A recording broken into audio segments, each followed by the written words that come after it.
The Place Vendôme stands as a testament to the architectural rigor of the Sun King, Louis XIV, a sprawling octagon of limestone and prestige that has long been the beating heart of Parisian power. Yet, tucked into number 15 is a facade that hides more secrets than the catacombs below: the Ritz Paris. To understand the Ritz is to understand the vision of César Ritz, a Swiss shepherd boy turned king of hoteliers, who, alongside the legendary chef Auguste Escoffier, sought to create a sanctuary where the world's elite could find the comforts of home enhanced by the service of a palace. When it opened its doors in 1898, it did not merely offer a bed, it offered a revolution in luxury, being the first hotel in Europe to provide electricity, telephones, and private ensuite bathrooms for every room. This technological marvel was wrapped in the soft, peach-colored glow of silk lampshades, a shade César chose specifically because it complemented the complexions of high society women, creating an environment where the transition from the dusty streets of the Belle Époque to the inner sanctum of the hotel felt like stepping into a waking dream. The early years of the Ritz were defined by a glittering procession of the lost generation and European royalty, a time when Ernest Hemingway claimed he only felt at home at the Ritz, and Marcel Proust composed portions of In Search of Lost Time while observing the eccentricities of the guests from a corner table. The hotel was a stage where the old world met the new, a place where fallen aristocrats, having lost their lands in the wake of shifting borders, could still maintain the illusion of their former grandeur. Behind the heavy velvet curtains, the air was thick with the scent of Chanel No. 5 and expensive cigars, masking the whispers of international intrigue that naturally gravitated toward such a crossroads. It was during this era that the hotel's reputation as a neutral ground began to solidify, a sovereign state of luxury where the politics of the street were supposedly forbidden, yet it was this very neutrality that would eventually make it the most dangerous address in Paris as the shadow of the swastika began to loom over the continent. The architecture of the Ritz itself played a silent role in its clandestine history. Its labyrinthine service corridors and discreet side entrances allowed for a level of privacy that attracted those who lived in the shadows. For Coco Chanel, who moved into a suite in 1937, the hotel was not just a residence but a fortress, a vantage point from which she oversaw her fashion empire while the geopolitical climate grew increasingly volatile. The Ritz became a microcosm of a crumbling Europe, where the laughter of American heiresses clinked against the cold calculation of diplomats and financiers. As the 1930s drew to a close, the sanctuary for spies began to take shape, as the bar, later named after Hemingway, became a clearinghouse for information, where a misplaced word over a dry martini could change the course of a military campaign. The stage was set for the hotel's most harrowing chapter, when the gilded doors would no longer open for the pleasure seekers, but for the iron-heeled boots of the Third Reich. As the German Wehrmacht rolled into Paris in June 1940, the Ritz Paris faced an existential crisis that would forever blur the lines between luxury and complicity. Unlike other grand hotels that were completely requisitioned and stripped of their staff, the Ritz struck a deal born of cold pragmatism and a desperate desire to preserve its heritage. Under the management of Claude Ozelot and his American wife Blanche, a precarious arrangement was made. The hotel would be split in two. The Vendôme side was reserved for the high-ranking officers of the Luftwaffe and the German High Command, including the likes of Hermann Göring, while the Cambon side remained open to private guests and long-term residents like Coco Chanel. This dual existence turned the Ritz into a surreal theater of war, where German generals dined on Escoffier's delicacies in the Imperial Suite while, just floors above or below, members of the French resistance and Allied spies moved through the service elevators, carrying messages that could lead to the very deaths of those dining downstairs. The presence of Hermann Göring transformed the Ritz into a decadent warehouse of looted art and stolen luxury. The Reichsmarschall, obsessed with his own grandeur, treated the hotel as a personal fiefdom, often changing uniforms 5 times a day and adorning himself with oversized emeralds while he held court in the hotel's most lavish suites. Yet, beneath this veneer of conqueror's excess, the Ritz was a honeycomb of espionage. Because it was the only place in Paris where the elite of the occupying force felt at home, it became the premier listening post for the Abwehr and the Gestapo, as well as their adversaries. Waiters who had served the kings of Europe for decades now sharpened their ears, memorizing fragments of conversations about troop movements and the Atlantic Wall, which were then funneled through the Bar Hemingway to British intelligence. The hotel's legendary discretion became its most potent weapon.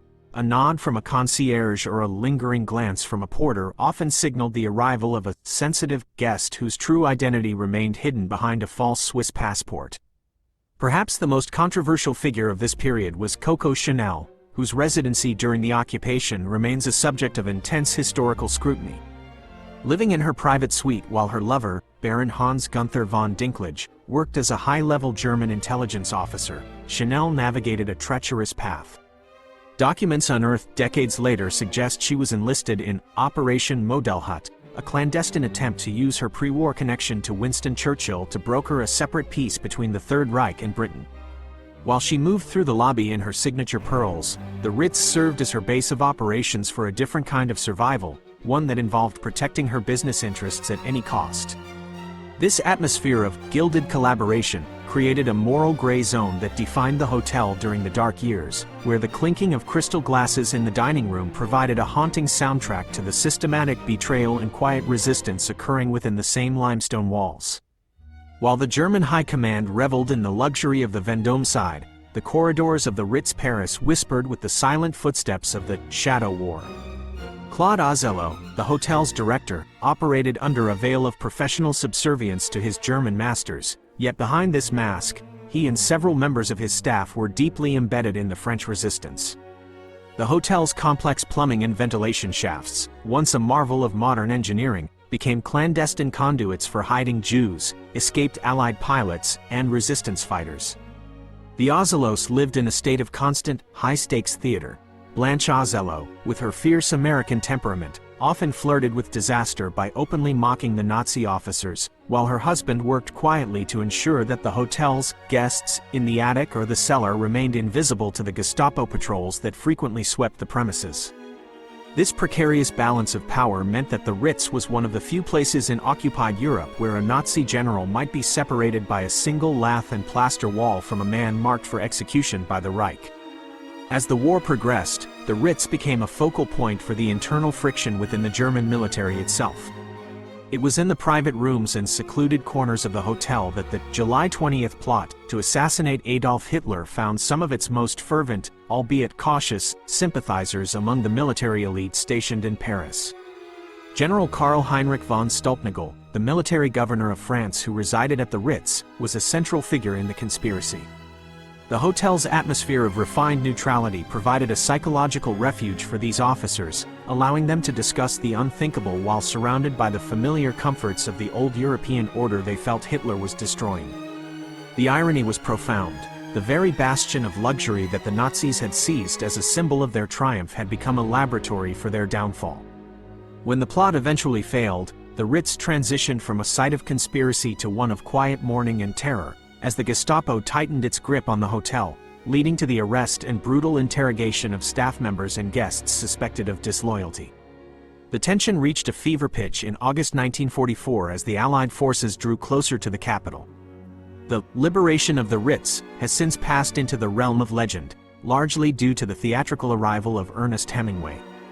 Armed with a sidearm and leading a ragtag group of irregulars, the war correspondent turned soldier famously liberated the hotel, only to find that the Germans had already fled. Hemingway didn't find an enemy to fight, but he did find a cellar containing some of the world's finest spirits, which had been meticulously hidden from the Germans by the sommeliers behind false walls.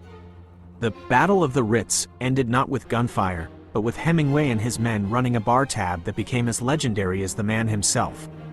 However, beneath the celebratory drinking, the hotel remained a scarred witness to the occupation. The stains of the past were not easily washed away with champagne. The Ritz had to reckon with its role as a sanctuary for those who had collaborated, even as it celebrated the return of the heroes, marking a transition into a post-war era where the ghosts of the fallen aristocracy and the spies who hunted them continued to linger in the velvet-lined elevators. The post-war years at the Ritz Paris were characterized by a desperate, glittering attempt to scrub the stains of the swastika from its gilded moldings and return to the Proustian era of unadulterated glamour. As the 1950s dawned, the hotel became the ultimate refuge for a new class of fallen aristocracy, the Duke and Duchess of Windsor.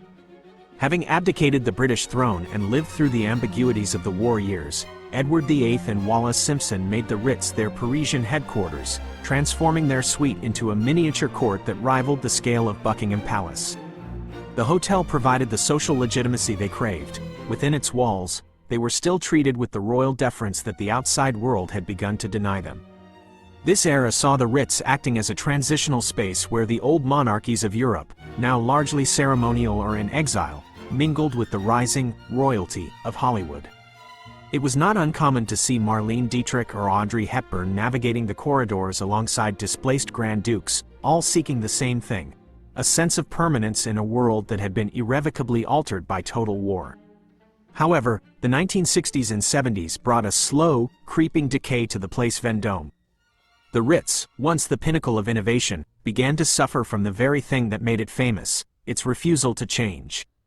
Charles Ritz, the son of César, struggled to maintain the hotel's legendary standards as the costs of maintaining an 18th-century palace soared.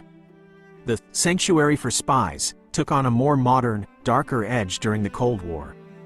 The hotel's discreet corners and the legendary bar Hemingway remained prime territory for intelligence officers from the CIA and the KGB, who favored the hotel for its noise, the constant hum of high-profile activity that provided the perfect cover for dead drops and sensitive negotiations.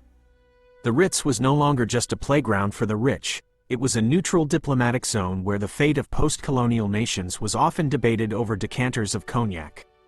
Yet, beneath the surface, the infrastructure was crumbling. The famous peach-colored silk was fraying, and the hotel was losing its luster to the more modern, aggressive luxury of international chains. The turning point for the Ritz's survival came in 1979, when it was purchased by the Egyptian businessman Mohammed Al-Fayed. This acquisition marked a profound shift in the hotel's history, as Al-Fayed poured millions into a meticulous restoration that aimed to bring César Ritz's vision into the late 20th century. He understood that the Ritz's greatest asset was not just its rooms, but its mythology. He restored the imperial suite to its Napoleonic glory and expanded the Ritz Club, creating an underground oasis that attracted the global jet set. But with this new wealth came a new kind of tragedy that would forever link the Ritz to one of the most shocking events of the century. In August 1997, the hotel became the final setting for the doomed romance of Al-Fayed's son, Dodi, and Diana, Princess of Wales. The security footage of the couple leaving the Ritz's rear entrance on the Rue Cambon, captured in the stark, grainy light of the hotel's CCTV, became the final visual record of a princess who, like the fallen aristocrats before her, had sought a moment of sanctuary within the hotel's walls only to meet a tragic end shortly after leaving them. The tragedy of 1997 cast a long, somber shadow over the Place Vendôme, transforming the Ritz Paris from a sanctuary of luxury into a site of global pilgrimage and intense media scrutiny. The hotel, which had survived the occupation of Nazis and the transition of empires, now had to navigate a world that viewed its corridors through the lens of a modern myth. In the years following the death of Princess Diana, the Ritz underwent a period of deep introspection, eventually closing its doors in 2012 for an unprecedented 4-year, nearly $500 million renovation. This was not merely a cosmetic update, it was an architectural exhumation. Led by the renowned designer Thierry Despont, the project sought to preserve the soul of the Ritz, the creak of the floorboards, the specific weight of the golden swan faucets, while integrating the invisible technology of the 21st century. When it reopened in 2016, the hotel emerged as a resurrected masterpiece, a bridge between the Belle Epoque elegance of César Ritz and the hyper-curated demands of the modern billionaire class.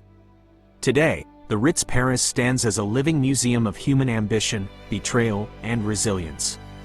The bar Hemingway remains a shrine to the writers and correspondents who once sought refuge there, its walls adorned with original manuscripts and photographs that serve as the hotel's family album.